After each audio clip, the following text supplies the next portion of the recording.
The 8-year-old boy who was trained by his father to use a .22 caliber shotgun for hunting and now stands accused of turning the shotgun on his father and killing him and another man in the Arizona home.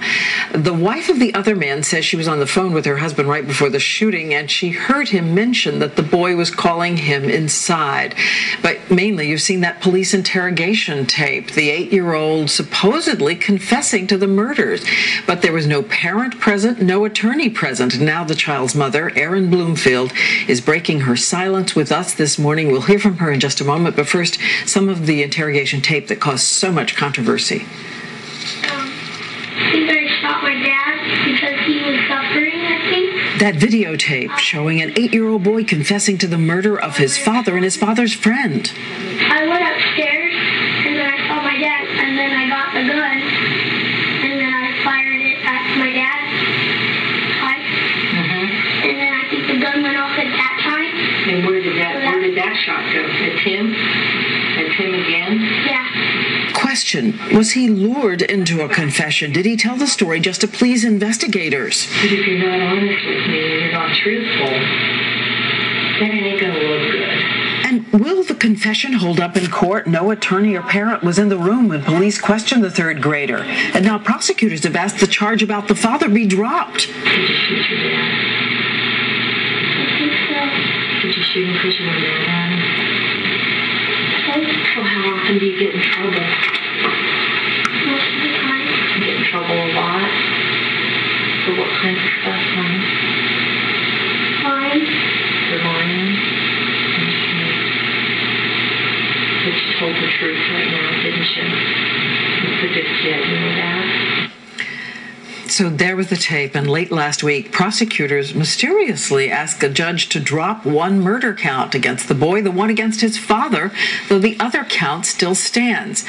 This morning, Erin Bloomfield, the young boy's mother, speaks. She shared joint legal custody of her son with her husband, but we want to point out that she told us in advance she could not comment directly on the investigation or the evidence. Thank you for being with us. I know this is hard. Thank you. The police have said he's a killer. What do you say? Well, I say he's my son. He's a very good little boy. And what I think is what happened to being innocent until proven guilty. Tell me about him. You say he's a good little boy. Tell me about him. Well, I mean, he's very outgoing. He loves animals. He likes to ride his dirt bike, skateboarding, outdoor things. Ever been in trouble at school? Ever been in trouble? No, not at all. I mean, acting out as far as, not raising your hand when he needs to speak or, just normal stuff like that. I want to play the tape because we hear in the beginning what seems to be your son not indicating at all that he did anything like this. And then in the middle, something happens and he seems to switch. Let's listen to it together. When you shoot a gun, some of the powder comes off of it and comes on the clothes.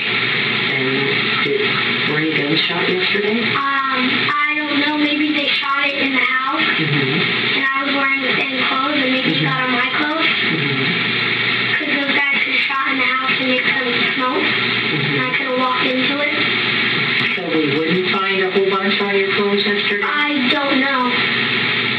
But I wasn't shooting any guns. If you shot a gun yesterday, it would be important that you told us that you shot the gun because we're going to find out. So we need to know. I think I might have shot the gun.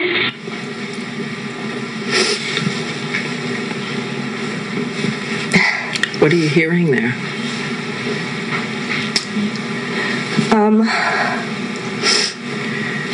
A scared little boy. That's what I hear. Someone who's very afraid of what's going on. Do you feel he was admitting something? Do you think he was trying to please them? Make you want to run in and be with him? It does. Can you tell us about his relationship with his dad? he had a very good relationship with his father. He did a lot with him. They did everything together. He loved his dad. So as far as you know, there was no anger there? There was no stress there? No, not at all.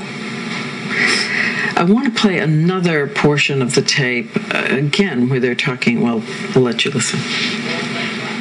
How many times do you think you fought with him? I think twice. How many times did that guy shoot him? I think the good Lord. I think I shot my dad because he was suffering. I think I thought he was suffering, Okay. so I might have shot him. Okay. That makes sense. I didn't want him to suffer. Again, if you're looking for a child who is angry, don't seem to be hearing it here. No, not at all. You've seen him. Yes. How many times? I see him every day. I get to see him every day. They're half-hour visits, so it's actually in between a piece of glass. So You have to see him between glass? yes, I get 2 visits with him that are physical visits, to where we sit in a room and he will come and sit on my lap pretty much the whole time, and just hold on to me through that half hour that I get with him. But every other visit, it's actually through a piece of glass. Give me a sense of how tall he is, how big he is. Is he big? No, he's very small. He's a very small child. Maybe here, real small. And what's his cell like? Where is he? Who's around him? He's actually by himself in the juvenile detention center. They have taken everyone else out of there due to older juveniles being in there, maybe influencing him in the wrong way. So he's in there by himself, in his cell by himself. Scared? Definitely scared. Definitely scared. It must be hard for you to be reaching through the partition to a child who's so scared. Very hard. He's going to get out for Thanksgiving? Yes, he is. What are you going to do? Well, he has a movie he's picked out. Which one?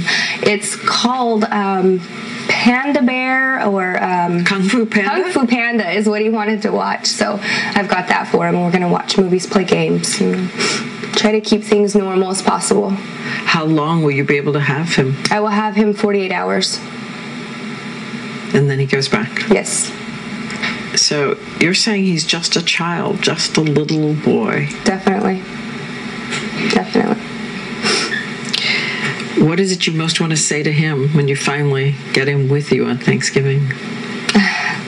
I tell him every day that I love him, and I don't know how much more I can express that, but I definitely plan on doing that, just to let him know that I'm here for him and how much I do love him.